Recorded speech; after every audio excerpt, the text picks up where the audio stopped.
Hey, from New Jersey, it's the SNL Nerds, a show where two comics from New Jersey nerd out about Saturday Night Live. I'm your co-host, John Trumbull. And I'm your co-host, Darren Patterson. Hey, Darren, how's it going? I'm doing good, because we got another episode with another guest. Yes, we do. We have a very special guest, a returning guest, Mr. Ryan Daly, host of Cheers Cast and other shows on the Fire and Water Network. Welcome back, Ryan. Thank you for having me back. Yeah. And we have Ryan back for, a sad reason, since the great George Wendt, Norm from Cheers, just recently passed away. Darren and I decided to cover his second time hosting from May 19th, 1991. This is season 16, episode 20, and we figured who better to have help us cover it than Ryan from Cheers Cast. So thank you very much for joining us. Because of all the people you know, I most physically resemble Norm Peterson and George. Yes. When I think of Norm Peterson, I think of Ryan Daly. No, because you're the biggest Cheers fan I know. So, it seemed appropriate to have you join us. I appreciate you thinking of it. I appreciate you going back to doing a review of this episode, just because it was an excuse for me to watch it again, and I enjoyed it. Yeah, it was interesting. I mean, because it was really interesting to revisit this era of the show. Because, this is when I was watching it live. I've been watching SNL for a few years by this point. So let's see, 91, I would have been 18 when this episode aired.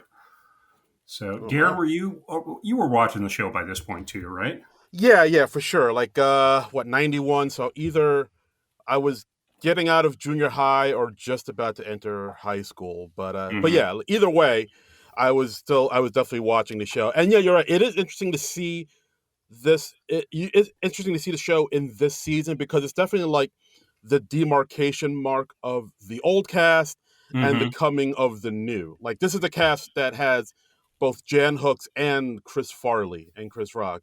This is where the two worlds kind of collide, and it's really interesting to see that, like, how, it's like, this is Dennis Miller's last show, this is Jan Hooks' last show, right? Phil Hartman is still there, and Kevin Nealon, but also we have these new young bucks. The bad boy era is upon us, because we have David Spade in the cast, and Schneider and Farley and Rock, right?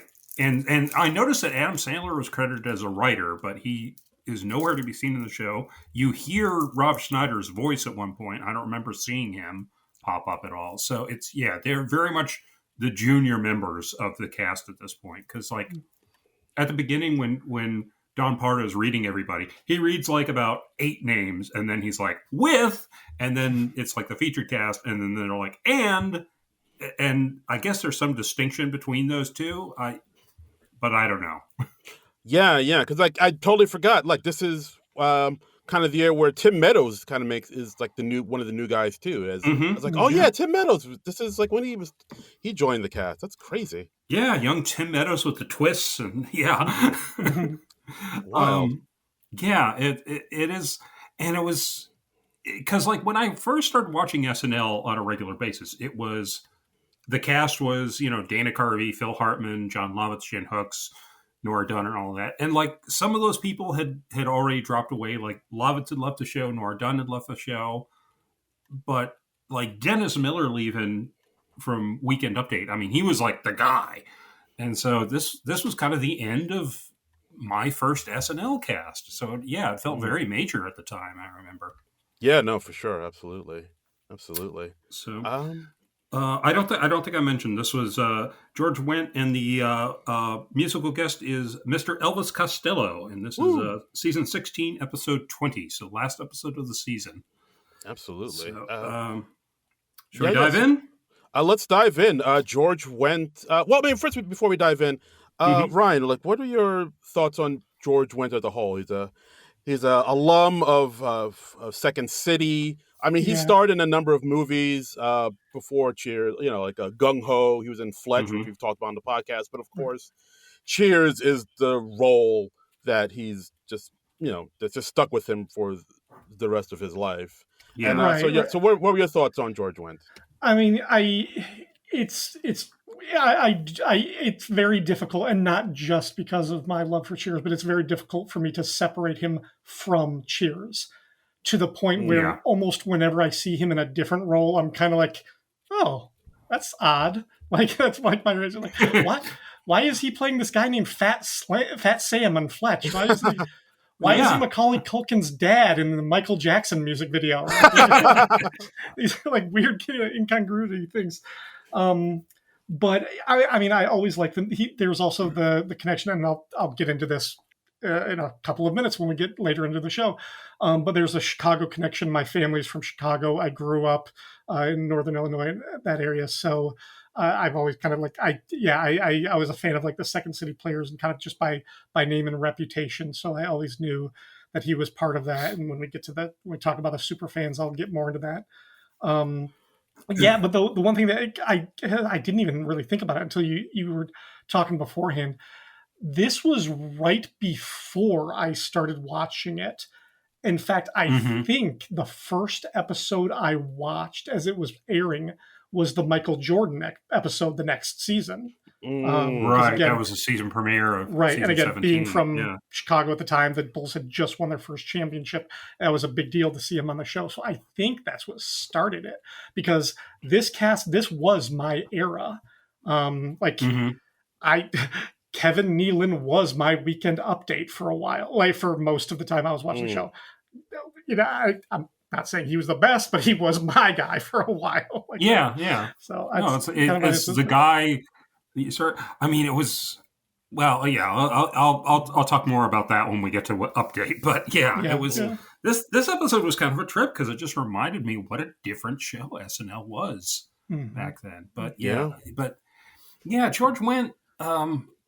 He was so perfectly cast as Norm, and he played that role so beautifully that, I'm sure he was just kind of typecast for the rest of his career, even though he could probably do a number of other things. But people really only knew doing a number of other things in this episode. Yeah, exactly. I mean, this episode proves what a versatile guy he was. So yeah, but it is the thing where like the Norm thing just stuck with him so much, like so much so that I believe I heard that like for years after Cheers went off the air, like he could just go into any bar and people would just shout out Norm as soon as he walked in, and he'd get a free beer.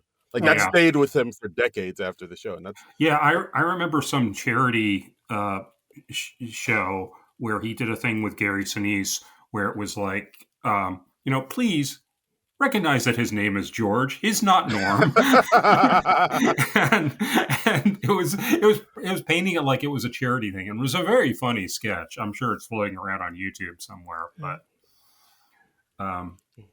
very nice. All right, so shall we begin talking about the great George Wendt in this episode, guys? Sure. Absolutely. Well, so starting out, we got the cold open, and it's backstage at SNL. We got Dennis Miller talking to Lorne Michaels, and Dennis is like, "Yeah, it's my last show," and Lorne's like, "Oh, really? You're sure? You're absolutely going to go?" And he's like, "Yeah, I'm sure." And then Lorne Michaels says, "You're not going to come back every week to hang out like Lovitz, are you?" I love that they like lovingly take pot shot at Lovitz like throughout the years. Like, I mean, like Lovitz kind of helped them save the show throughout that weird year, but just years after that, they just shit on him at every moment. Yeah, but lovingly so. And I remember, like, I read in the Live from New York oral history book, they actually made a point of calling Lovitz before that, and they were like, Lorne says it's just a joke, and they love you, and then Lovitz tunes in and he hears that joke and he's like, well, geez, guys, like every time I came back was because you asked me to come back and make a cameo. And, he was understandably a little put out by that. I mean, like, I think, Lorne does say, the man has no life. Yeah. What's that? I was like, Jesus. I almost wanted them to stretch that gag out more. Like, I wanted them to keep on coming back to that. If they could have hit like at least one more joke about Lovitz, like in that, like kind of not like three back to back to back, but if there could have been something else kind of separating them and then jump back to another dig at Lovitz, I think it would have hit a little bit harder. But yeah, and if I remember correctly from what Lovett said in the Live from New York book, he was like, yeah, and that joke didn't even get much of a laugh. And right. He's right. It didn't get too much of a reaction from the audience. So they pissed off an ex-cast member, and it didn't go over great as a gag. So, yeah. So, but then and later on in the cold open, Lauren says, "Hey, well, since it's our last show, is there anything special you'd like to do? We can do." And then Dennis says, "Well, yeah, actually, I've always wanted to say Live from New York is Saturday night." And Lauren says, "Well, camera's right there. Go for it." And it's like, "Oh, wow, okay. Live from New York, it's Saturday night." Dead silent. And then the show doesn't start. Yeah. Yeah, and Lauren says, "Oh, that was great." Yeah. Like you just see Dennis Miller's face just fall. He's like, son of a... He just deflates. And then Lauren says it himself. And apparently this is the only time that Lauren has said Live from New York on the show. So I was wondering that, because I know it's rare that he's the one that says it, but I didn't know this was the only time he said it. Wow. According to the SNL wiki, yes, that is the case. And I think that was a cute joke. And I also love that since we're backstage at SNL, we see a llama, we see Lincoln, and I didn't spot any showgirls. I did spot a Cleopatra, though. So yeah, but 2 out of 3 ain't bad. Yeah. So that's one of my favorite SNL running gags. I love it. Yeah, for sure. Yeah. So it was a cute cold open, and God, isn't it just a relief to see a non-political cold open? It can be done. Yeah. It can be done. So, yeah, Ryan, Darren, and I have gotten very, very sick of the formulaic political cold opens. I can imagine. SNL of late. Well, yeah, I mean, bear down because we're going to have some timely Norman Schwarzkopf humor coming up in a little bit. Oh. Yep. I want Holyfield. Monologue. Let's get to the monologue. So we have George Wendt in the monologue, and he notes that there's a very important person in the audience, and it's the Queen of England, because apparently Elizabeth II was visiting the States during this time. And so, he points her out in the audience, and they have an actress dressed up as the Queen of England, and George kisses the Queen. Yeah. Hugs her and just goes in for the smooch like Adrian Brody and Halle Berry. Yeah. I mean, and then he's saying like, hey, we've got some great sketches tonight. Like we got one about cowboy dancing, and it's like, well, actually, the Queen can help me demonstrate. And he cowboy dances with the Queen to do a little do-si-do. He shows some moves. He's got some nice dance moves for that particular dance. Yeah. He's moving like he's light on his feet. And then and then he brags about his wrestling days and demonstrates some wrestling moves with the Queen. Yeah, but I mean, it's very obvious he's doing it on like a dummy, because like I think at this point when he what? Yeah. I'm sorry, I didn't mean to pull down the curtain. Wow. But yeah, because like we see the Queen kind of about trying to leave off camera, and then George is like, no. Great. Because he's talking about the wrestling thing, and you know what's going to come next. So the Queen starts to run out of there, and it's like, oh no, he catches right. Yeah. I thought it was a good premise. I just wish like the camera had followed her from a different angle to hit that joke a little bit harder. But yeah, the whole idea was she's like, I know what he's going to do next. I got to get out of here. So yeah. It was cute. I enjoyed it as a monologue because it seemed very different from the types of monologues that we get today. So I liked it because it was pure absurdity. Yeah, for sure. Like at one point, like when he's spinning the doll of the Queen around, we get to see the Queen's point of view and it looking like, ooh, and it's like, of course, it's her just with her arms out. I kind of dug this one. It's nice, short, absurd. Yeah. Cool. There wasn't anything in there about his modest beginnings or anything like that. Yes. So it's just so not the formula for a monologue that they use today. So yeah, for sure. And then before the first sketch, we've got a quick pre-tape, a fake ad for Little General Fireworks that packs 30% more gunpowder for a big bang. And my kids love that. Yeah, this is kind of... I remember them doing this a lot in the 80s and 90s, where they would have a pre-tape, but then they would like like rerun it throughout different episodes. So, like I remember seeing this pre-tape for a while. Yeah, they would rerun those more often back in the day. I don't know if that was something they did when they got into a hole for timing or what, but yeah. Yeah, like I remember seeing Colon blow more than once, and I crapped my pants more than once. Yeah, it's kind of something they did. But yeah, it's like it's just basically this commercial is just a bunch of little kids playing pyromaniacs and exploding things, like what you call it, like bomb terrorists around the house, blowing up potted plants and kiddie pools. Grandpa's hot dog before he takes a bite out of it. Yeah, watermelons, and everyone's reaction is just like, "Oh, you scamps!" So. Yeah, just like jokey Smurf, just explosives everywhere. Yeah. So our first live sketch is a Kevin Nealon showcase, Mr. No Depth Perception, and he's got a theme song and everything.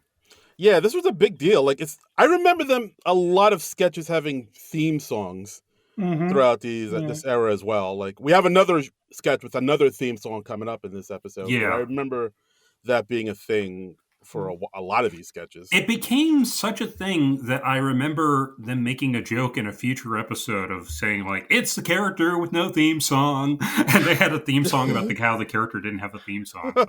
But like two of the sketches tonight have like lead-in theme songs. So yeah, that was a big thing. They love a good theme song back then. Yeah, well, the little jingle was decent. This was fun. It kind of set it up well. Yeah. And, I love the part in the sketch when he's going to light the whole gag being he has no depth perception, so he misjudges the distance of everything, and he's going to light because it's a dinner party. He's going to light his guest's cigarette, and of course he's holding the lighter 3 feet away from her, and she's like, "Oh, I've got my lighter. I can do it myself." And he goes, "Oh, I get it. One of those feminists, huh?" All right, I get it. Yeah. So yeah, it's Kevin Nealon playing like sort of a mildly jerky guy, and he's very oblivious because he's like always shouting at people because he thinks they're across the room, right? And at one point they think their guests have arrived for the dinner party. He like actually puts his head through the window to see. I like that moment. Yeah, I mean, I do like how he was trying to eat his food. But like the food was, he was holding some food and it was far away from his mouth, and then Victoria had to like push his hand towards his mouth to help him eat it. Right. Like little things like that. And then of course the guests come, and like he's whispering to Phil next to him what he thinks he's whispering, but he's not. He's saying things like, "Oh, I can't believe Brenda's dating that loser." And of course it's like, dude, they're right there. It's like, nah, they're all the way down there. They can't hear me. Like, she's a real looker, though. I think she had a boob job or something. Yeah, and he's like, "Oh yeah, she and me had a little thing last summer. Nice, very nice, real nice." Yeah, and then the sketch ends because like Kevin Nealon and Victoria, they just moved into this house, so they're waiting on the movers to bring in more of their stuff. So it looks like the movers arrived. So Kevin Nealon's character goes out to help the moving van back up to it, and of course, we have a van backing right into the house and smashing through the wall. Crashed. Yeah. Like an actual van, the back of a van. Yeah. So big finish for the sketch. I didn't find this one too funny overall, honestly, and I was very surprised. It was like early in the show. Maybe that was because of technical things or something, but. Yeah, I mean, like once you get they basically give away the ghost in the first few minutes, but like, and then it kind of just repeats the same thing. Like, oh, he has no depth perception, so this is happening. No depth perception, so that is happening. So yeah, like the gag does kind of get old kind of quick. Also, I don't think George Wendt was in the sketch at all, was he? Nope. Nope. No, he was not. That's very unusual that they just do a sketch without the host. That's really weird now that I think of it, especially that early in the show. Yeah, he could have easily played Phil's part, or Chris Farley's part. I am surprised. That is weird. Yeah, I wonder what was going on there. I don't know. This honestly, it reminded me. I was like, oh, now I know where they got the idea for Peripheral Vision Man in Studio 60 on the Sunset Strip. Yeah, I thought of that too. Because I was like, this seems like a Studio 60 sketch. What a reference.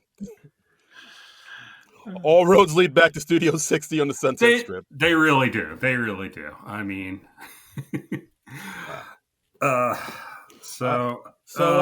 next we have a recurring sketch, Bill Schwersky's Superfans. Yeah. I think this was like the second one. I believe so, because I think the first time, because we thought this was the first time they did it, but then after looking into it a little bit more, it's like, no, the first time they actually did it was when Joe Mantegna hosted, and back in January of '91. And Joe Mantegna's character, he's Bill Schwersky. George Wendt is playing Bob Schwersky, Bill's brother. Right. And like, of course, they say, "Oh, my brother, I'm here filling in for my brother Bill." You know, recovering from his heart attack. So if you want to see the OG one, go see the Joe Mantegna episode with a musical guest of Vanilla Ice. So topical.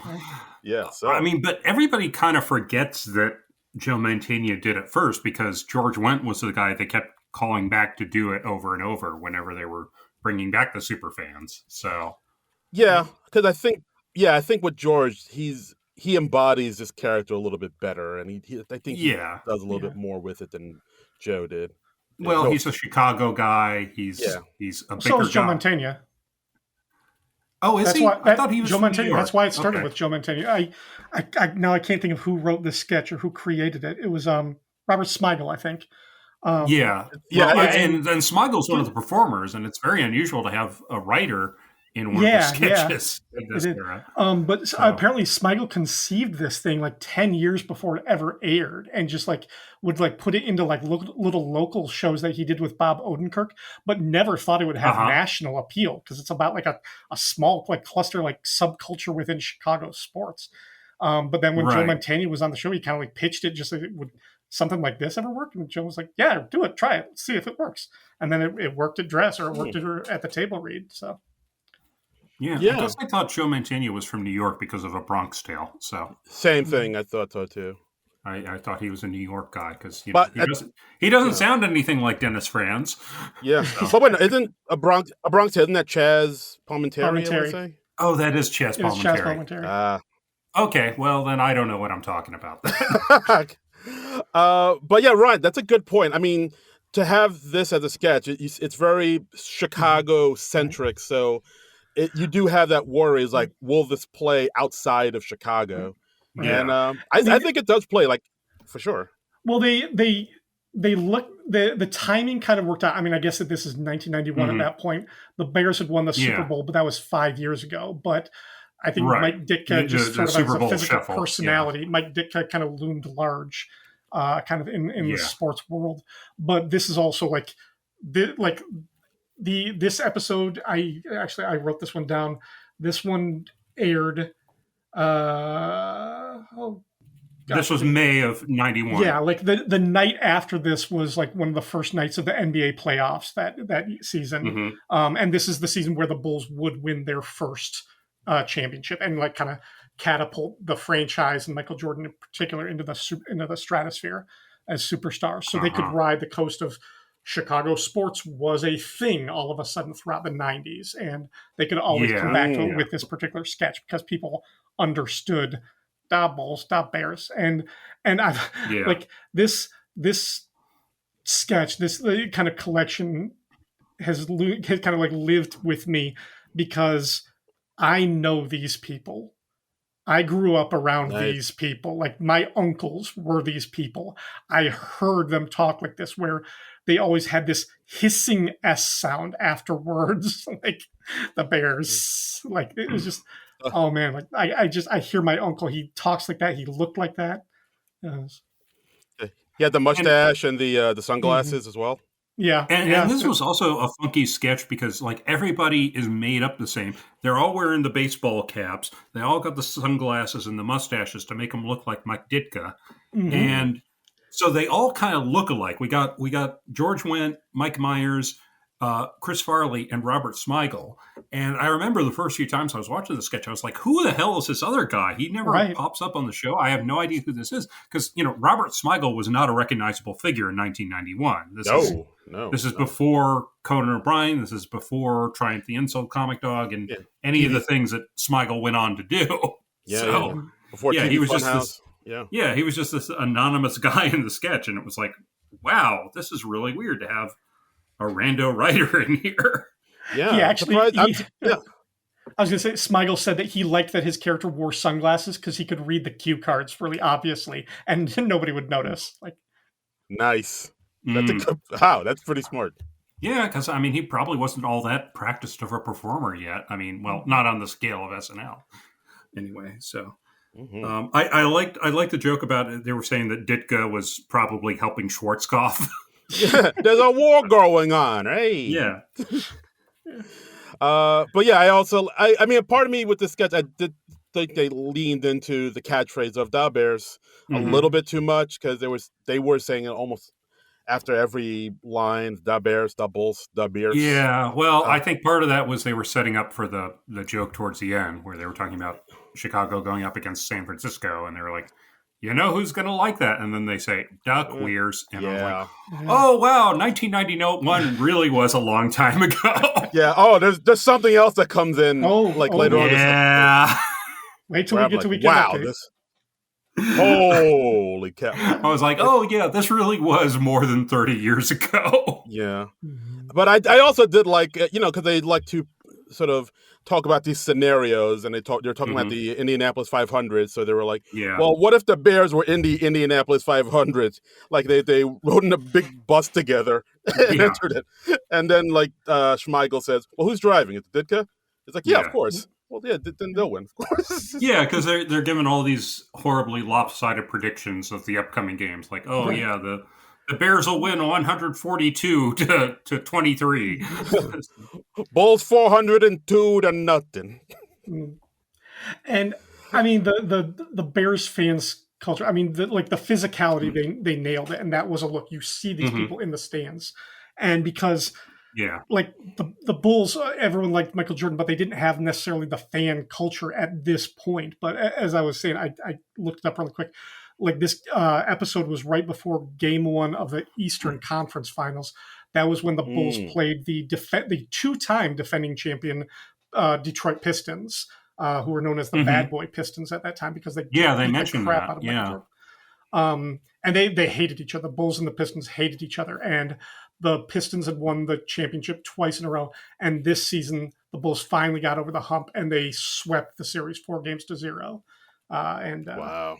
Yeah, the Pistons did not like that. So it was a big moral and cathartic victory for the Bulls fans just before going into the championship. For the Bears. Yeah.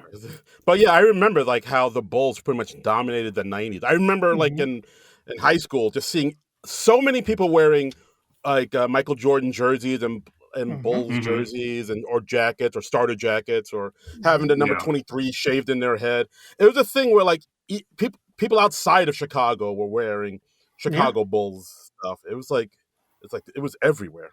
Yeah. For the longest. Yeah, they made it cool in a way that it kind of transcended. It hadn't been cool like that and before that, except for just diehard basketball fans, but and then like I said, because it was such an explosion because Michael Jordan comes back and hosts the very next episode, the season premiere, and that also had another super fan sketch in that episode. Yeah. Because I remember Michael Jordan is actually he's sitting at the table with them, and he does this whole little monologue where he's talking about charitable foundations and what he's proud of and everything, and it just kind of cuts to the guys one by one, and you just hear voiceover of what they're thinking about. And I think it's it shows Chris Farley, and he's just thinking Polish sausage. We're mostly just thinking Ditka. Yeah. But I think one of them is thinking Bulls. Yeah. But this was never one of my favorite sketches, just because I'm not a sports guy. But yeah, it was interesting to see this again. So yeah, for sure, absolutely. And one of the things, and I kind of noticed that with almost all of these sketches, almost all of them was you get the joke right away, and it's like, all right, they're going to tell it a few more times, but it's kind of they keep on hammering the premise home again and again. It's like, yeah, we could move on. We could have seen what else you could do with this premise, but yeah, that's true. But I mean, that's a trap that SNL can still fall into with a lot of times. To this very day. Sure. Yes. Absolutely. So I mean, I think from what I have, like, there was a sketch that it's not on Peacock that aired after this one, the middle-aged man sketch. But I mean, we could talk about that a little bit later. So, hey, how about we talk about the musical performances that you pulled up? Sure. This is now, as we said, the musical guest was Elvis Costello. These performances they're not a part of the episode on Peacock, but I was able to do a little Google foo and find them elsewhere. Like one of Elvis Costello's numbers is on TikTok, and the other one was on Vimeo. So his first number was "The Other Side of Summer," which was his first single off his 13th album, "Mighty Like a Rose," and probably the first thing you notice is that Elvis Costello looks very different in this episode from your traditional mental image of Elvis Costello. Yeah, I was going to ask you that. Like, why does he look like he's in Witness Relocation? He's got long hair, long scraggly hair, and a long scraggly beard. It's like, and in his performances, he's wearing like a trucker's hat too. So it's very Duck Dynasty Elvis Costello. This was around the time. This is like 91. He was with the musician Cato Rordian. They used to say that they were married, but apparently they were never legally married. They were just together. And I actually found he wrote some liner notes for 2002 re-release of Mighty Like a Rose, where he talked about that. So this is what Elvis Costello had to say about that. He says, "There's no doubt that my physical appearance gave people reason to assume I had gone mad. Drinking did have something to do with the extremities of my moods and less than elegant profile. But the wild hair and beard emerged during the first cold winter at our new Irish hillside home and became a fixture once I realized how it infuriated people. There was always a strong streak of perversity in my fashion choices. I had no idea that people would be so sentimental about the disappearance of my face." So it's such a wonderfully Elvis Costello thing. He was like, "Oh, this is pissing people off. I'll keep doing this." My first thought was, a vagrant walked onto the stage and picked up a guitar. Hey, yeah, that unhoused person, he's pretty good on the on the guitar there. And so it's, I mean, because you think of Elvis Costello as having a much more clean cut look with the short swept back hair and the Buddy Holly glasses, and he's like wearing sunglasses during this too, so he's really not recognizable as Elvis Costello. So it was a pretty radical change.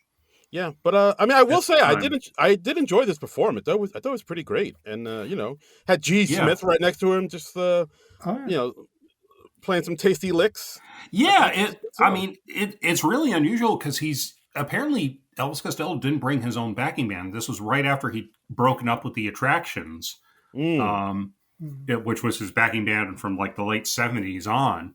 And he started recording this album with the Attractions, and then they kind of broke apart during the making of it, and he just kind of finished the album without them. So I guess he was without a band at this time. So so it's very interesting to see the musical guest with being backed by the SNL band. So this performance was also just like the same week that the album came out, Mighty Like a Rose. That had just been out like a few days prior to this episode.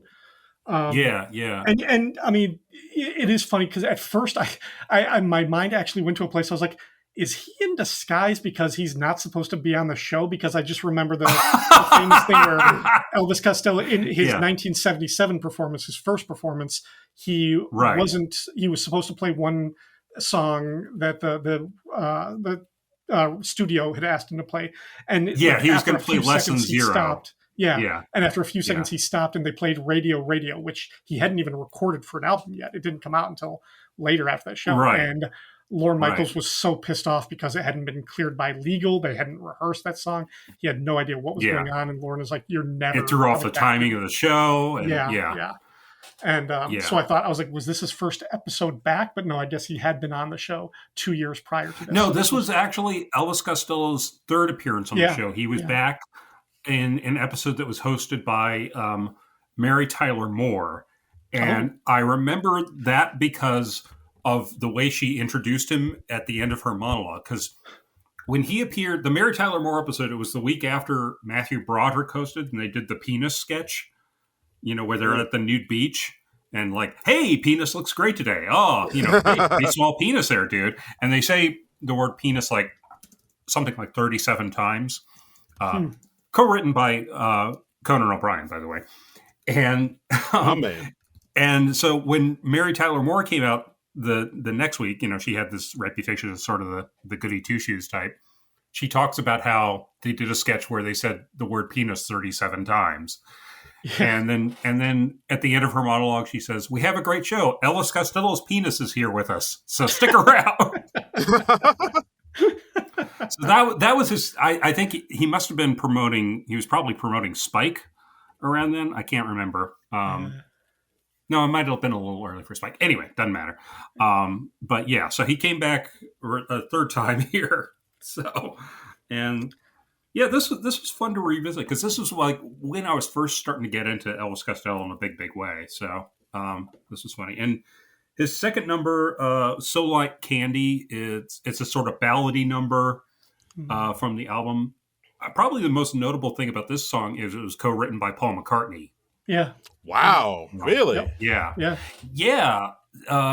Elvis and Paul McCartney, they wrote a number of songs together, like the Elvis Costello song Veronica. Paul McCartney had a hand in that. And a lot of the songs from Paul McCartney's, I think it was like an 89 album, Flowers in the Dirt. Elvis Costello co-wrote a lot of those. So, it was an interesting collaboration. Interesting. Yeah, I did not know that. And so I did a little digging. And I think when the second time Elvis performed in the Mary Tyler Moore episode, I think he was there to promote Spike because from what I'm seeing, he performed Veronica on that episode. And it was definitely... Yeah, and Let Him Dangle. Oh, yes. Okay, yeah. So, both off the Spike album. Yes. Okay. So... And Saturday Night Live... I was going to say SNL adjacent. Elvis Costello appeared on the show 30 Rock, where we found out that his real name was Declan McManus, and he was an international jewel thief. Yes. And Declan McManus is actually his birth name. Yeah. Declan Patrick McManus. And I was reading, when I was doing like a little research on this, he actually considered dumping the Elvis Costello name altogether, but his label talked him out of that. Wow. This was not long after he'd signed with Warner Brothers, so they probably wanted that marketable name. It's a catchy name. It is. Yeah, it is. Yeah, it's a catchy name, and rolls off the tongue a little easier than Declan McManus. But yes, he is an international art thief. Yes, that is true, of course. Yeah. That's why he tours so much. Yes. You will be brought into justice one day, Declan. That's right. Interpol is on your tail.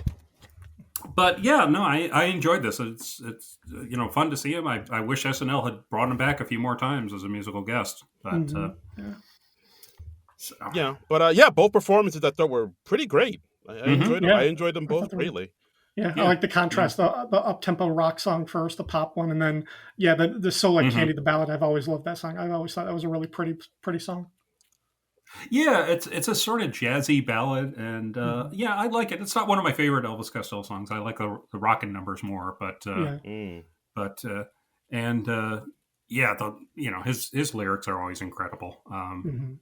Like in The Other Side of Summer, he has a lyric of, was it a millionaire who said "Imagine no possessions," and that's of course a call out to John Lennon's "Imagine." And then it says, "A poor little schoolboy who said we don't need no lessons," and that's from Pink Floyd, Another Brick in the Wall. Yeah. We don't need no education. So nice. So he's like calling out other rock stars. Oh snap! We got beef, y'all. I wonder if he got a call from Paul McCartney after he heard that lyric. Elvis, what's the deal, man? What's up with that? What are you doing? I thought we were friends, and then you go and bash John. We wrote Veronica together. Oh gosh! All right, so two great Elvis Costello performances, guys. If you can find them, go check them out. They're worth it. Yeah, Yeah. yeah, worth seeking out. You can find them with a good Google search, or maybe I'll post them on the SNL Blue Sky account. Who knows? Ooh, SNL nice. Blue Sky account. Yeah. So next, weekend update. Let's do it. Weekend update with anchor person Dennis Miller. I'd forgotten that he was billed as anchor person.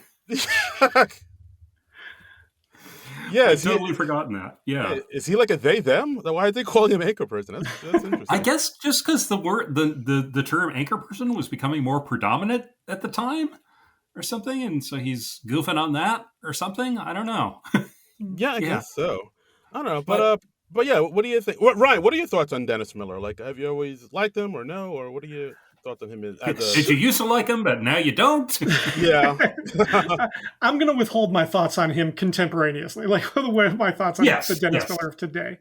Again, I didn't grow up with him. I didn't see him, and in particular his weekend update stuff until retroactively. I mean, I guess I would see some reruns on occasion. But it was really much later when I kind of revisited some of his weekend update stuff, and I thought he was great. I think he was better than Kevin Nealon, who I grew up with. He's very dry, which I think you kind of need in order to sell the one of the requirements of being a good weekend update host. I mean, yeah, he's not my favorite, but I think he was very strong. He was very good. He was smart. I think he brought. I don't know if he was edgier than others before him. I don't have the context for that to have seen him really in purpose, but I don't know. I can die. I've liked it. I wouldn't say I love it, but it's a hard. I think he was definitely a break in the type of weekend update hosts we had before, because before it was always like they were always sort of presenting themselves as like, we're a serious newscaster. Right. And Dennis Miller, obviously with the long hair and his sort of hipper than thou attitude, he was not that. So he did it. He was the first guy to do it more ironically, I think. Yeah. Or maybe an irony that we hadn't seen since the Chevy Chase days. Yeah. I would say that too. Like I don't think he was like the edgiest. I would still give that to maybe Norm. For sure, but but he definitely had this kind of, laid back, loose, like, hey man, whatever type of. Yeah, I mean, he literally starts out with, well, hey, and what can I tell you? So yeah, it was very casual, and then his sign off was, "That's the news, and I am out of here," and he'd scribble on his papers. I mean, his update delivery sounds like his stand-up comedy. If you've ever seen one of his stand-up acts, it's very much. It's the same type of cadence, the same type of speaking register. He sounds like he's just doing his act, but he makes it work. Yeah, it's interesting because we've gotten so used to over the last couple decades of seeing a weekend update duo ever since the Tina Fey, Jimmy Fallon days. So we see two people playing off each other and alternating jokes. And it used to be the standard that it was just like a solo thing. And so it's just Dennis Miller reading joke after joke after joke after joke. And, we haven't had that in such a long time. It felt so different. And so many of his jokes, I realized, are just kind of him riffing on photos. Yeah. He wrote a lot of jokes about, silly photos. There was one of like Mike Wallace kissing another 60 Minutes correspondent. I'm forgetting which one.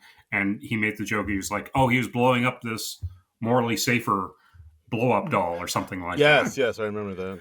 I like the Black Hawk helicopter joke. It's like it shows up in helicopter like carrying two things. Like this is, it's like it's like here it is being asked to cough by a doctor.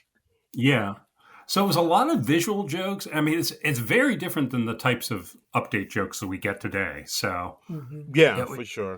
It just reminded me how much this segment has changed over the years.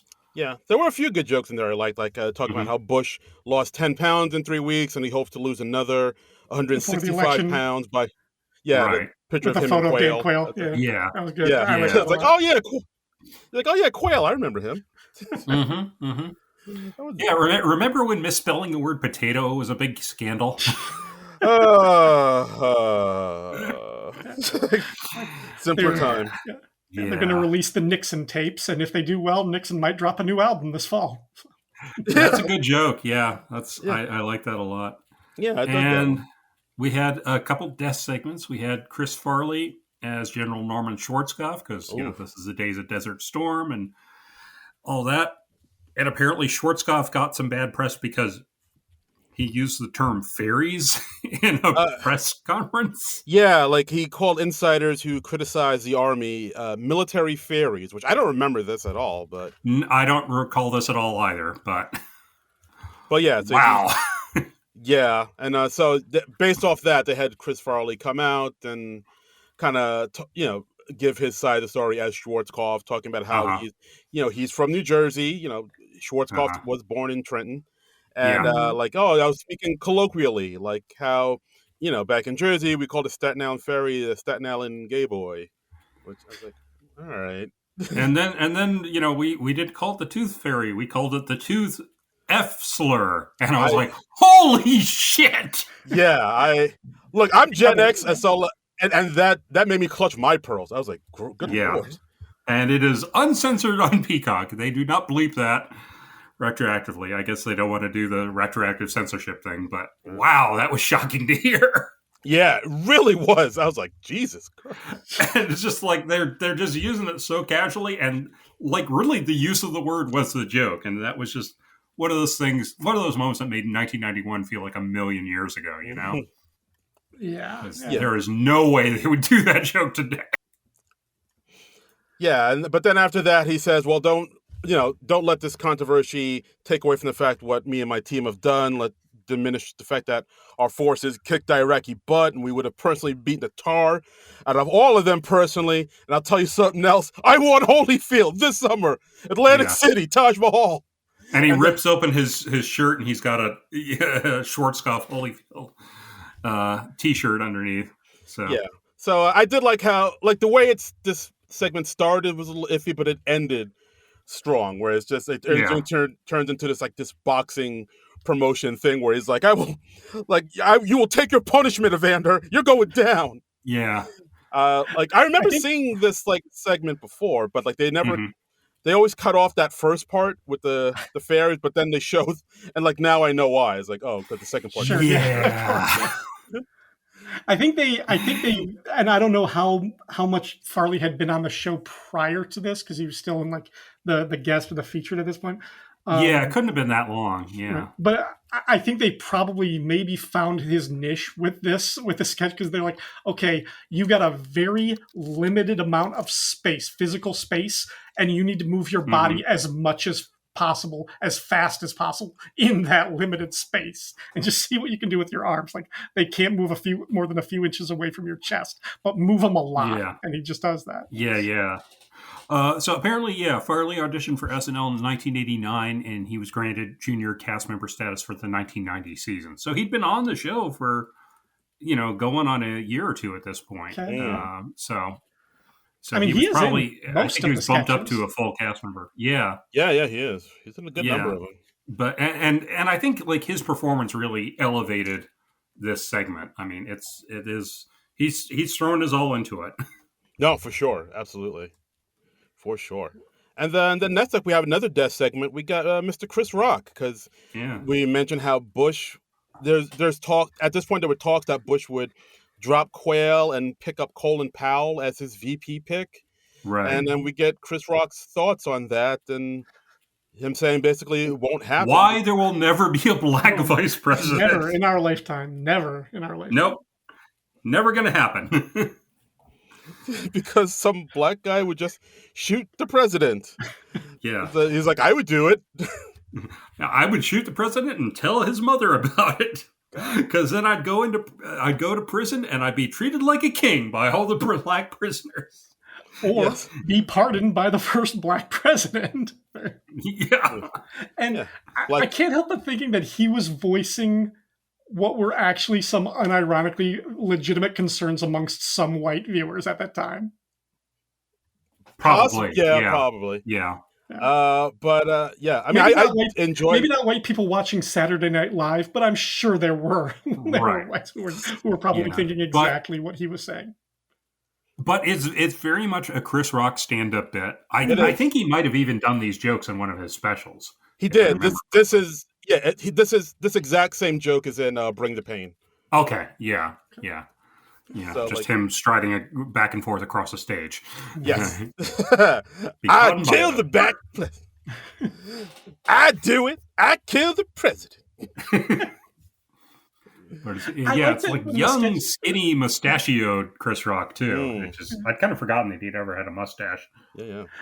I like that when Rock's bit is done, like he and Dennis Miller just had a little moment where like they shake hands and Dennis Miller Yeah, thanks him for working together. Like clearly this has been their thing. yeah, This is the last time they're going to work like this, certainly in this kind of capacity yeah, because it's yeah. his last episode. And it's just kind of like a nice moment. It was like, good job. This was fun. We had a good time here. Yeah. He says, "Nice working with you," and I couldn't quite make out what Chris Rock said in response, but yeah, Mm-hmm. I think they knew each other from the stand up world, and maybe that was part of how Chris Rock ended up on SNL. But of course, I think the big thing was Eddie Murphy's endorsement. So Yeah, for sure. That sealed the deal. And and then after that we have Dennis Miller thanking everybody for the great years he spent here, and it's been a real pleasure to work here. He kind of you can hear a little tremor in his voice. He's getting a little bit choked up, and and then that's the final thing we get from Mr. Dennis Miller. yeah, he was also unusual as a Weekend Update host in that I think he was the first guy. He basically only did Weekend Update. You barely ever saw him in sketches. Yeah, like And I know he was in a sketch or two. Like I remember seeing him in that "It's a Wonderful Life" yeah, tape, and that Wonderful Life sketch. But yeah, like I mean, he was there like in heavily populated sketches when they needed another warm body. But yeah, yeah, he generally was like, no, I'm the update guy, and that's it. yeah. I mean, he's basically like Michael Che. Like you only see Yeah, him behind the desk. yeah. And I don't think anybody really did that before Dennis Miller. It was always like a cast member like Chevy Chase or Dan Aykroyd or Bill Murray, but you would see them throughout the show, and then they'd also do update. So Miller was just kind of the first guy who was like, yeah, I'm only doing update. So Yeah. So yeah, he broke the mold. yay, we salute you. I mean, maybe not what you are now, but what you were. We salute 1991 you. Yes, we salute 1991 you, and that's where it ends. He was like the coolest dude in like the late 80s. He was. I kind of dug him back in the day. Like I thought, like or maybe it's because when I was younger, that was my impression of what like a cool guy should be like. Like right, using big words, long hair, kind of a don't really care attitude. Yeah. It's like, hey, babe, what's going on? Like, a little smarmy, but not too smarmy. Making the pop culture references as you do. Yeah. Yeah. I was like, oh, toss the hair. Yeah, it's like, oh, he's so cool. That's what a cool guy does. He's so cool. He's so cool. He's the coolest guy around. Yeah. Probably ride the motorcycle, just punches the jukebox and it comes on. He's like a Chester Cheetah. He's so cool. Chester Cheetah. Yeah. He's cool like Chester Cheetah. Yeah. He's a real MC Scat Cat. And you know who was also cool in the late 80s, early 90s? Arsenio Hall. Boom. Right. Segway King. Yeah. So we got this is a well-remembered sketch. It's the Carcinio Show, which Dana Carvey as Johnny Carson, and he's basically doing Carson doing Arsenio. Yeah. Let's bang a gong and shake that groove thing for your party maestro, Carcinio. I mean, gong. This sketch, I still think this sketch is pretty brilliant because it skewers both Johnny Carson and Arsenio Hall. Yeah. And it just presents Johnny Carson, who's about a year away from leaving late night and just wrapping up his show altogether after 30 years. And it just presenting him as this hopelessly out of touch guy who's just desperately trying to be hip and relevant. And so he's doing like what the latest hip, cool thing is, which was Arsenio Hall's show. Yeah, right. I think people kind of forget what a big deal Arsenio Hall was back in the 90s. Like people were saying like, oh, he's the future of late night. Like he was a big, like, you don't hear his name brought up that much anymore. But like in the 90s, for sure, like he was the hippest thing out there. Like he was a big deal. Yeah, because I mean, his show only lasted, I think, about 5 years. And then he tried to revive it again a number of years later. And that didn't last very long. But like he broke a lot of the talk show conventions and kind of, you know, updated it for the 90s. You know, like he was sitting on the couch with his guests instead of like behind a desk. And desk. That was radical at the time. Like, oh my God. He had a hip band, and he, you know, and he was wearing loud suits and, you know, dancing, and he had the hip hoppers on, the hip hop acts. Yeah. Doing their hip hops. And yeah, I mean, hell, just the fact that it was a black man hosting a talk show, that was still, I mean, hell, that's still exceptional. Yeah, you know? no, it still is. Still. There aren't many non-white dude talk show hosts these days still. I mean, wait for Byron Allen to come around with yeah. Oh, that's right. Yeah, he's coming back. So, I heard you like tacos. Tell us about that. Let me tell you about tacos. There are 4 stand-up comics taking it to the limit every night. Take it to the limit. Okay, just to go off on this tangent for a moment, are they doing new episodes of Comics Unleashed? Or are they just airing the same episodes from like 1998 again? I don't know. I think they're doing new episodes, but I don't know. Okay. I haven't looked into it. I just know they're going to show them. That's still so weird. Yeah, a little bit. Why not just try to get a new host for After Midnight? Why not just do that? Nah, let's just show the old shit. or bring back the late show, or let's just retreat back to what we know. Anyway, Carcinio. So we got Dana Carvey as Johnny Carson, and he's like in this loud red suit. He's got an Arsenio style high top fade. Which is, I mean, that's, and then we've got Phil Hartman as Ed McMahon, and he's in a Kid and Play haircut with like the lightning bolts shaved in the sides. Yes. And he's like, this homeboy intends to be around for a while. Yes. And there's a brief break where they have a promo for Ed McMahon's Party Machine. Yeah. I think that was my favorite part. Because like a spinoff of Arsenio's Hall was, I think it was Nina Peoples' Party Machine, if I'm remembering correctly. Oh, yeah, I think you're right. Well, it was like a dance show.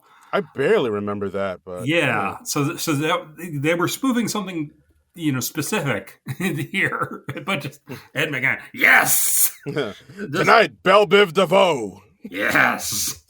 Just the thought of Ed McMahon hosting a dance show is hilarious. Yeah.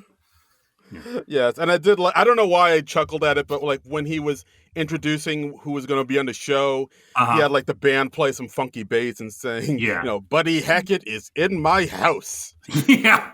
Joan Embry is in my house. Yeah. So it's the very unhip Tonight Show guess with him trying to funk it up, and then, you know, and Ed McMahon saying, so that is the straight stuff, oh Funkmeister. I mean, it's still hilarious and cringy. Yeah, go ahead. Phil Hartman as Ed McMahon in the sketch is my favorite part of the entire episode. Yes, I mean, it's great. Yes, Elvis Costello notwithstanding, but like that whole just like the way he like almost laughs without moving. It's an incredible performance. And I've always liked Phil Hartman, partly because we share the same birthday, 3 decades apart. 3 decades apart, but nice. Same birthday. So. I mean, for me, what makes the sketch is when George Wendt comes out as the talk show guest playing himself, and he says, you know, Johnny, are you okay? Because a drastic personality change like this can be dangerous. And then Carson goes like, I did not know that. And did you know that, Ed? And then Hartman just goes somberly, yes. And just one word, and he kills it. That's why he was the best.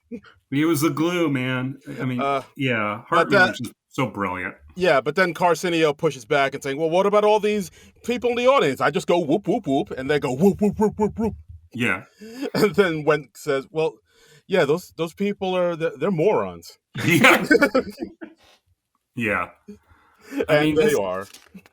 This is a classic sketch. You see it in all sorts of best of specials and stuff, and yeah, the performances are great. I mean, Dana Carvey's Karst was brilliant, and mashing him up with Arsenio, so it's Carcinio. And apparently, like, this sketch, I don't think Dana Carvey was ever featured on Carson's Tonight Show again after this sketch. Oh. So he like burned some bridges with this. Oh, I didn't realize that. Yeah. Ooh. So I don't think the Tonight Show people were too pleased with him, but not too pleased. It's so damn funny. You'd think comedians would have a little skewed. But yeah, definitely sketch of the night for sure. Sketch of the night, yeah. I mean, that was an instant classic. So, just for Hartman's impression alone, yeah. Did you know this Ed? Yes. just the turn on that, where Ed McMahon suddenly goes serious, and he's like, "Yes, Johnny, I am very concerned." Oh, it's so funny. It still makes me laugh. R.I.P. Phil Hartman. We miss you, buddy. We miss you, and we miss George Wendt. Mm-hmm. So, next up, you want to talk about It's Pat? Don't want to, but kind of have to. Ooh. Yeah, it's Pat. It's a character probably hasn't aged all that great. Yeah. Another character with the theme song. You know, the basic joke with It's Pat was you couldn't figure out this person's gender. And that was the extent of it. And the theme song literally says, "What's that?" and calls Pat an it. Yeah. So, yeah. So we're not in the most enlightened era of SNL here. No, we are not. I'd forgotten that Pat's theme song says, "What's that?" Yeah. And calls her an it. Ooh. So, yeah. The 90s, baby. The wild 90s. Wild and time. we thought we were so politically correct. We did not know shit. No. But yeah, the premise of this one's basically Pat goes into a barbershop. George Wendt is the barber, and Pat wants a haircut. And of course, George Wendt as a barber is not quite sure how he should cut Pat's hair. Right. So he's asking questions like, "Well, what are you going to wear?" Because Pat is getting a haircut for this formal event, right. And so going with her coworkers Harry, Francis, and Robin. Yes. So yes, and then of course George said, "Well, what are you going to wear? Maybe that'll help me decide, know how to cut your hair. So what are you going to wear?" And Pat says, "It's a formal event, so I'll be wearing black, all black." Yeah.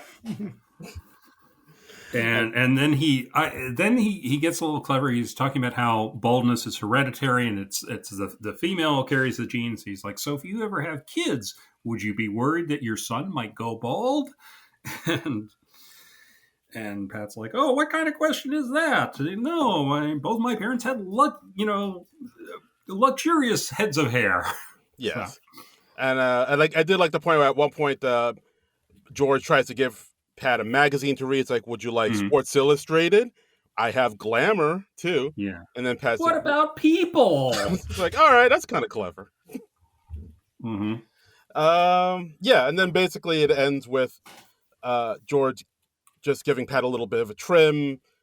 Pat's happy with it, and then George, brushes off the hair with the little broom, and of course he brushes Pat's Bristol region and a groinage. Yeah, as it were. That's I think the funniest part of the sketch, where he's trying to jostle something, basically. Yeah, he's like rushing very slowly on Pat's chest, and then like very gingerly at their crotch, and So, Ryan, what were your thoughts on It's Pat? As soon as it started, as soon as it came up and I heard the theme song, I was like, "Oh God, I remember this." Yeah, this age great. This age great. No notes. I was really I was like, okay, maybe we can find something in here, like they're actually dealing with transgender issues, and it's kind of progressive in its own way. And no, I couldn't get there. No, the beginning and the end of the joke is just what gender is this person, and isn't that weird? Yeah, and not just that, but we are going to try everything we can to find out what the gender is. And it's like, oh yeah, that hits even hard. That's like rubbing. That's even raw now. Yeah. There are people who have not progressed beyond this sketch. No. They're Yeah. they're kind of in a political position right now, but they're stationed outside of bathrooms now. Oh boy. But yeah, I mean, I never really enjoyed the It's Pat. I remember even back then as a kid, I was like, these sketches don't do it for me. And we on the podcast we did the It's Pat movie, and it still was. Oof, yeah, that was rough. But Pat as a character is a little tough to take because their mannerisms are intentionally kind of annoying because it's just like and that gets old very, very quickly. Yeah, like literally after every word they say, they go yeah, and it's so they're just cringy in their mannerisms, It's a little grating, yeah. So I just never, I don't know. So yeah, so the sketch I thought was all right. Well, okay, well that's over. Yep. But I mean, it resonated at the time because this was a popular recurring sketch. It got a movie, as you said. So you can't dismiss this as just somebody was ignorant at the time. It's like this was a cultural thing in this era. It was a sustained ignorance. It was a years-long ignorance. Yes, part of our ignorant history. Yeah. So next up, a sketch I thought was a little bit better. The Shindels. Let's go with that. The Shindels. It's a doo-wop group with Dana Carvey, Chris Rock, George Wendt, Tim Meadows. First time we've seen him in the show, I think. And Chris Farley. So, So basically, they're all this doo-wop group, singing the song that most doo-wop groups do about like, oh girl, you left me, and now I'm all alone and brokenhearted. And you left me for a road rambling man. And then we cut to George Wendt, who's like, the baritone, and he does that spoken word part of the songs that a lot of the doo-wop songs like this have, like, I love you, girl, why you leave me, like that. Yeah. But of course he goes off and says, you left me for that guy at Jody's barbecue. You know what I'm talking about. It's Ted something. Started with an A, and I want to say Anderson, but I don't think that's right. Atkins. I'm drawing a blank, baby. Yeah. And yes. And he's going on this monologue about how his woman was cheating on him, and it turns into this whole discussion. Like, Dana Carvey's like, well, Dave, really, aren't you as much to blame? Schwab. I like how they're continuing on with the schwops throughout. And he's like, well, this is a pattern with you. Like, you got it with these girls that schwab that treat you like garbage. Yeah, schwab. And so then all the other band members kind of get into it too about his not great dating history and how he could be the problem, and then but then it kind of goes off with Chris Farley saying something, then Dana Carvey dismissing him and saying, hey, shut up, fat guy. And then Farley's like, well, I'm not that fat, schwab.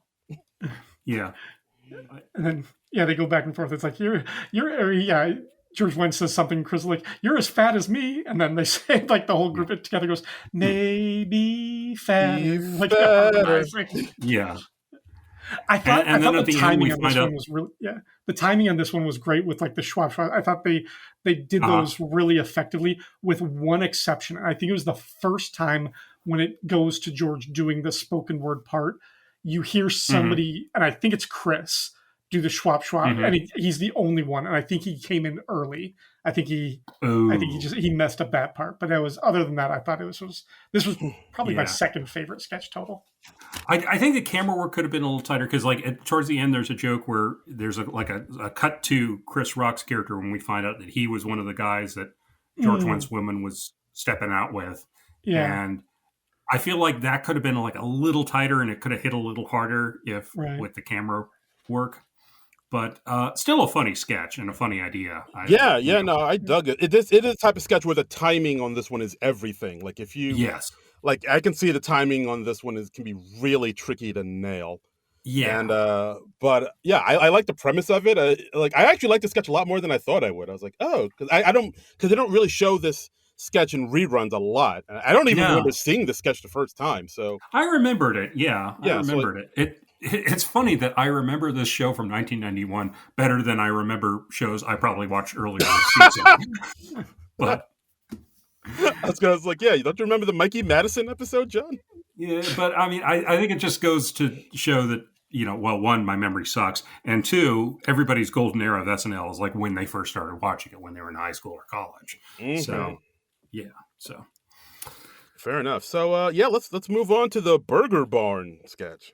Burger Barn. This was a funky one. This is family in a car. We got George Wendt, Julie Sweeney, David Spade, and Chris Farley as the kids, and Jan Hooks as the grandmother, and they're just ordering at a drive-thru, and everybody's got their own little specifications, and George Wendt is just trying to keep it simple. He's like, okay, we'll just do 5 burgers and 5 Cokes, and then everyone's like, oh no, I don't want I don't want pickles on mine. I want extra pickles on mine, no onions, and it gets more and more specific. Yeah, and I think that's where we hear the voice of Rob Schneider. Yeah, as the guy taking the order. I think at one point, Jan Hooks says, "Well, I don't want a Coke. I just want some water."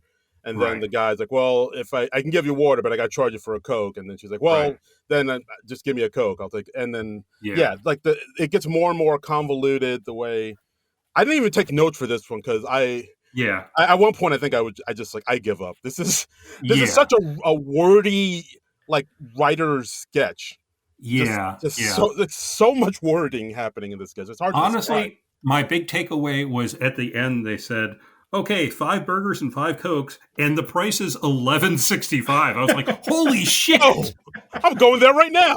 I would be spending more than that for one combo meal today. Yeah, like one combo meal today is like I think at least $15. Yeah, but I like Darren. I didn't have I missed those 1991 prices. Yeah, I wrote down drive-through sketch, and that was all I wrote down for this one. And I didn't think this one was particularly funny, but I was very impressed at George Wendt delivering when he has to just repeat these orders and modify them and adapt them. And I don't know if he had the lines on a cue card just off screen or if how much of this was memorized, but this was very well performed by George in particular and everybody else in the background. I just thought because you're right. It's so wordy and it's so fast. It's so repetitive. Yeah. This could have just been a garbled mess. And again, not necessarily funny, but to convey what's going on. It's like, you're doing it. You're making you are able to follow it in a linear fashion. It's just like, okay, we're just escalating it. And you know where the joke is going to go, but it still worked. It was okay. Yeah. It was amusing. That's about as far as I'll go with it. But yeah, George Wendt is, no pun intended, driving this sketch. Hey-o! He's setting the pace. But I also love seeing Jan Hooks as the grandmother, who's just like, oh well, I just want a water, or oh well, if I'm having the soda, I can't have the red meat because it's just too much acid. Can I just have a fish sandwich? I liked her characterization there. She was doing some good work there. Yeah, no, she was great. I mean, she's always great. But I think I'm with you guys. It's more impressive than funny, this sketch, I thought. Mm-hmm. Yeah. And then next up, we got a Deep Thoughts by Jack Handy. Remember those? Oh, I love these. Yeah. I had a whole book of these. They released a book compilation of these. That's right. Yeah, they were a real popular segment on the show. Okay, but this one says, the memories of my family outings are still a source of strength to me. I remember we'd all pile into the car. I forget what kind it was, and we'd drive and drive. I'm not sure where we'd go, but I think there were some trees there. The smell of something was strong in the air as we played whatever sport we played. I remember a bigger, older guy we called Dad. We'd eat some stuff or not, and then I think we went home. I guess some things never leave you. Yeah. Good sharp bit of comedy writing. Just some bigger, older guy named Dad. We called Dad. Yeah. Hilarious. And vague memories of family vacations. Vague memories. And then lastly, the Sunrise Show.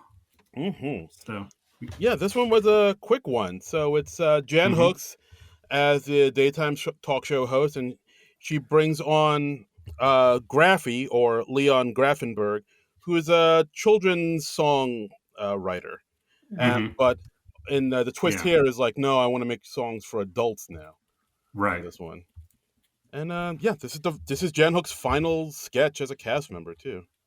Yeah. Wow. And it's nice that she had a showcase, and this, I guess they got the name Graffy because like the children's musician Raffi was like a big thing at the time. Okay. I don't know whatever happened to Raffi. I don't know. I'm afraid to Google him and find out something heinous, but yeah, you don't find out he died in prison or something. Yeah, exactly. He got shanked. Yeah. He got shanked. R.I.P. Raffi. But yeah, so the host is sort of treating him, she's like very excited because he's known as a children's entertainer and he's trying to rebrand and write songs for adults now. But he still is like sort of writing stuff in that kiddie mode. He's like, want to have sex with you, doggy style. So I want to lay you down and make the sounds that animals do. Yeah. Good performance from both George Wendt and Jan Hooks. They both did a nice job with it. Nice fake beard on George. Mm-hmm. So, yeah, not too much to say about this one. It just kind of goes in and out, and we get to see. Goes in and out. I did not mean to say that, but but you did, baby. Yeah, I did. Yeah, baby. Yeah.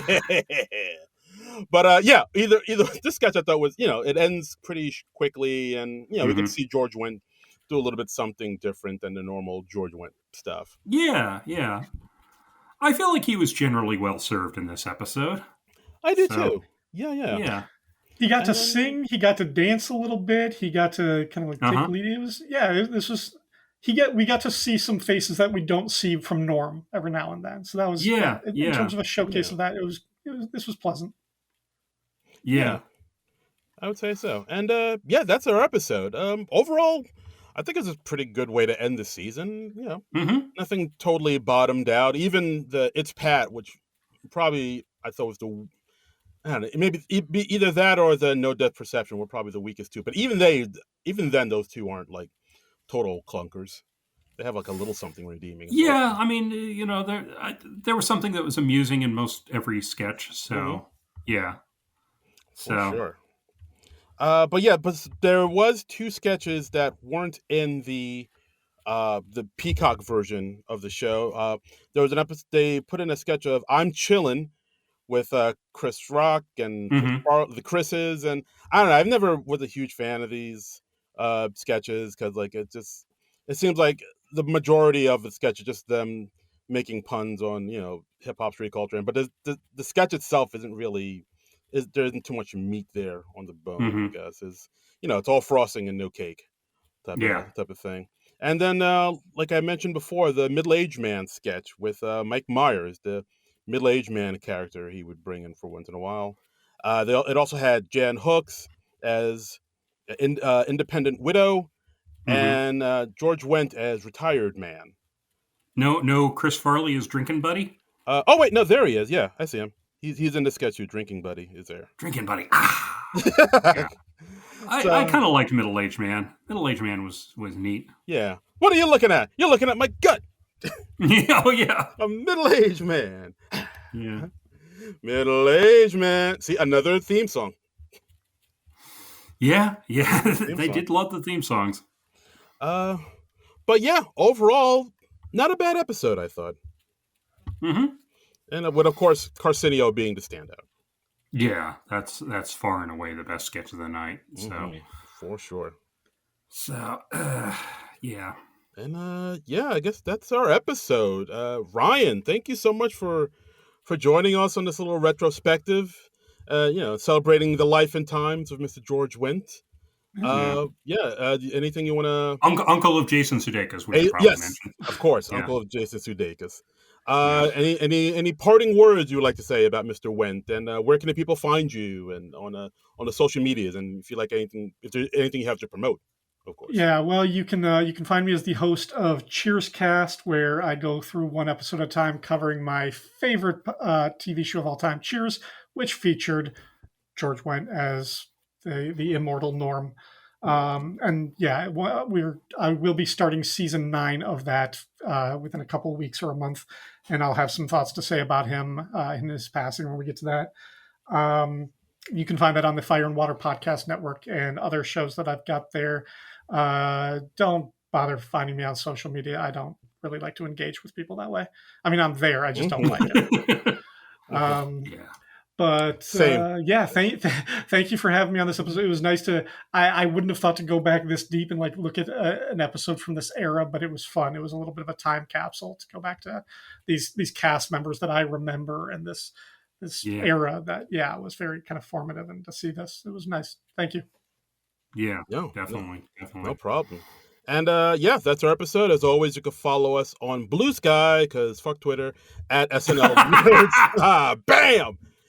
Just so blatant. I love it. Right, yeah. You can find us on Blue Sky, because fuck Twitter. Yeah. The beef will never end. You can find me at SNL Nerds, or find us at SNL Nerds. You can watch this episode on our YouTube page at Non-Productive.com. And as always, you can follow me on all the social media at Darren Credible, DARIN Credible.